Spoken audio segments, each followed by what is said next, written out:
প্রিয় ছাত্ররা, আমি সুসমন মাইতি নিয়ে চলে এসেছি আর একটা নতুন ভিডিও নিয়ে। আজ আমরা ক্লাস 9-এর রায়মার্টিন কোশ্চেন ব্যাংকের লাইফ সায়েন্সের 6 নম্বর স্কুল অর্থাৎ নির্মল হৃদয় আশ্রম হাই স্কুল, এই স্কুলের বিভিন্ন কোশ্চেনগুলি আলোচনা করব। অবশ্যই ভিডিওটি যদি ভালো লাগে লাইক, শেয়ার এবং কমেন্ট করবে এবং তার পাশাপাশি চ্যানেলটিকে সাবস্ক্রাইব করো এবং বেল আইকনটি ক্লিক করো আরও নতুন নতুন ভিডিও পেতে। বিভাগ কয়ের প্রথম যে কোশ্চেনটি রয়েছে, 1 নম্বর, সঠিক উত্তরটি নির্বাচন করো। উদ্ভিদবিদ্যার জনক কাকে বলা হয়? এটা হবে ডি, থিওফাস্টাস। কারণ থিওফাস্টাস প্রথম উদ্ভিদদের শ্রেণীবিন্যাস করেছিল। 2 নম্বর, টেইডোফাইটার উদাহরণ হলো, এখানে অপশান হবে সি, লাইকোপোডিয়াম। 3 নম্বর, প্রোটিন ফ্যাক্টরি বলা হয়, এখানে অপশান হবে এ, রাইবোজোমকে। 4 নম্বর, কোন ভিটামিনের অপর নাম ক্যালসিফেরল? এটা হবে ভিটামিন ডি, অর্থাৎ বি অপশান হবে। 5 নম্বর রয়েছে আরবিসির কবরখানা হলো, এখানে অপশান হবে বি, প্লিহা। কারণ প্লিহাতে আরবিসি বিশ্লিষ্ট হয় বা ভেঙে যায়। 6 নম্বর রয়েছে ক্যারিওলিম্ফ হলো, এটা অ্যান্সার হবে সি, নিউক্লিওপ্লাজম, এর অপর নাম হচ্ছে ক্যারিওলিম্ফ। 7 নম্বর, জাইলেমের সজীব উপাদানটি হলো, এখানে অপশান হবে বি, জাইলেম প্যারেনকাইমা।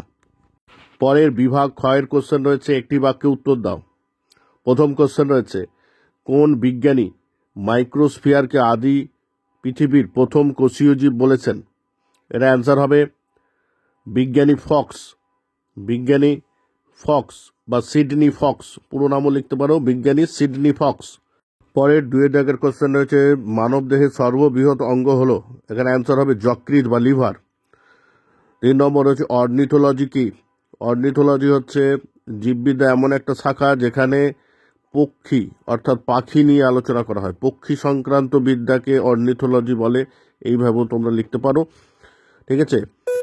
4 নম্বর কোশ্চেন রয়েছে, প্রথম জোটটির সম্পর্ক দেখে দ্বিতীয় জোটটি সম্পূর্ণ করো। প্রোটিন পেপটাইড বন্ধনী, শর্করা, অ্যান্সার হবে গ্লাইকোসাইডিক বন্ধনী, গ্লাইকোসাইডিক বন্ধনী। 3 নম্বর কোশ্চেন রয়েছে, শূন্যস্থান পূরণ করো। প্রথম কোশ্চেন, মুক্ত সংবহনতন্ত্র ড্যাশ প্রাণী গোষ্ঠীতে দেখা যায়?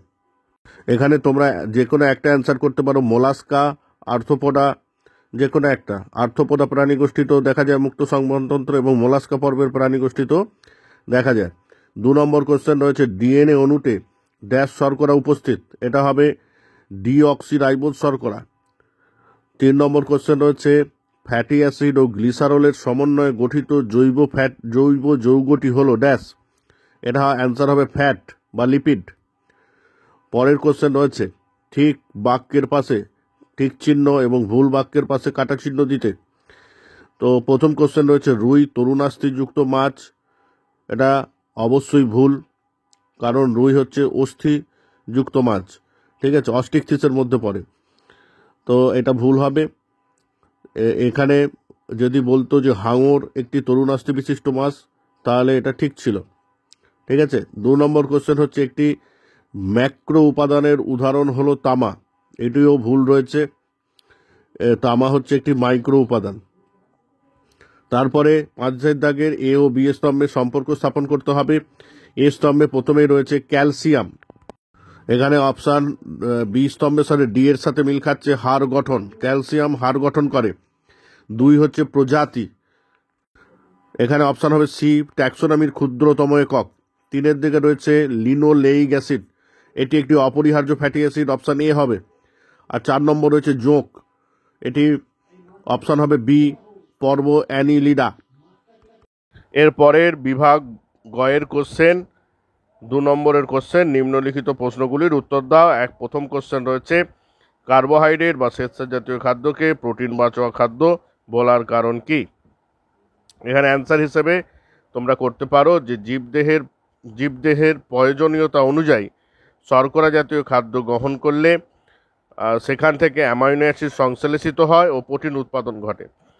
হ্যাঁ, এইভাবে শর্করা জাতীয় খাদ্য গ্রহণের মাধ্যমে দেহে প্রোটিনের অভাব পূরণ করা যায় বলে শর্করাকে প্রোটিন বাচক খাদ্য বলা হয়। পরের কোশ্চেন রয়েছে আধুনিক চিকিৎসা শাস্ত্রের জীববিদ্যার যে কোনো দুটি প্রয়োগ সম্পর্কে আলোচনা করো। তাহলে এখানে দুটো প্রয়োগ বলতে অ্যান্টিবায়োটিক এর সম্পর্কে একটু আলোচনা করে দেবে এবং তার সাথে সাথে টিকা বা ভ্যাকসিন, এই দুটি প্রয়োগ সম্পর্কে তোমরা এখানে আলোচনা করতে পারো। 3 নম্বর কোশ্চেন রয়েছে দ্বিপার্শ্বীয়ভাবে প্রতিসাম্যতা বলতে কি বোঝায়। তো তোমরা এখানে বলতে পারো যে একটি জীবকে তার দেহের কেন্দ্রীয় অক্ষ বরাবর যে কোনো একটি তলে দুটি সমান ভাগে ভাগ করা গেলে তাকে দ্বিপার্শ্বীয়ভাবে প্রতিসাম্যতা বলে। যেমন মানুষের ক্ষেত্রে মানুষ একটি দ্বিপার্শ্বীয়ভাবে প্রতিসম। এর পরের কোশ্চেন রয়েছে প্লাটিহেলমিনথেস পর্বের অন্তর্গত দুটি প্রাণীর উদাহরণ দাও। তো তোমরা এখানে যকৃৎ কৃমি ও ফিতা কৃমির দিতে পারো। যকৃৎ কৃমি ফ্যাসিওলা হেপাটিকা, ফিতা কৃমি টিনিয়া সলিয়াম। এর পরের কোশ্চেন 5 নম্বর কোশ্চেন হচ্ছে জীবদেহে ক্ষারের যে কোনো দুটি ভূমিকা লেখো।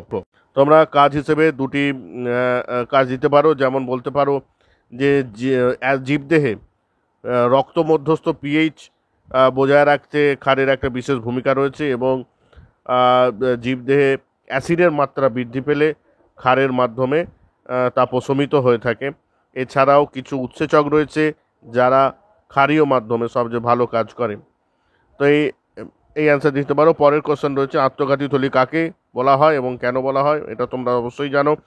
লাইসোজোমকে আত্মঘাতী থলি বা সুইসাইডাল ব্যাগ বলে, কারণ লাইসোজোম জরাজীর্ণ কোষকে তার কোষীয় অঙ্গাণু সহ ধ্বংস করে। যেহেতু লাইসোজোম যে কোষে থাকে সেই কোষকেই ধ্বংস করে বলে একে সুইসাইডাল ব্যাগ বা আত্মঘাতী থলি বলা হয়ে থাকে। 7 নম্বর কোশ্চেন রয়েছে ক্লেরেনকাইমার দুটি বৈশিষ্ট্য লেখো। ক্লেরেনকাইমার বৈশিষ্ট্য হিসেবে তোমরা দিতে পারো যে ক্লেরেনকাইমার কোষগুলি মৃত এবং পুরু কোষ প্রাচীর বিশিষ্ট হয়ে থাকে। আর হচ্ছে 2 নম্বর দিতে পারো যে স্ক্লেরেনকাইমার কোষগুলির মাঝে কোনো কোষান্তরন্ধ্র থাকে না। পরের কোশ্চেন রয়েছে 8 নম্বর কোশ্চেন বৃক্কের কাজ লেখো। তোমরা এখানে দিতে পারো যে রক্তকে পরিশ্রুত করে হচ্ছে বিভিন্ন বিপাকজাত রেচন পদার্থগুলিকে মূত্রের মাধ্যমে দূরীভূত করাই হচ্ছে বৃক্কের প্রধান কাজ। এছাড়াও বৃক্ক থেকে দুটি হরমোন খরিত হয়, রেনিন যা আমাদের রক্তচাপ বৃদ্ধি করতে সহায়তা করে এবং এরিথ্রোপয়েটিন যা আরবিসি উৎপাদনে সাহায্য করে।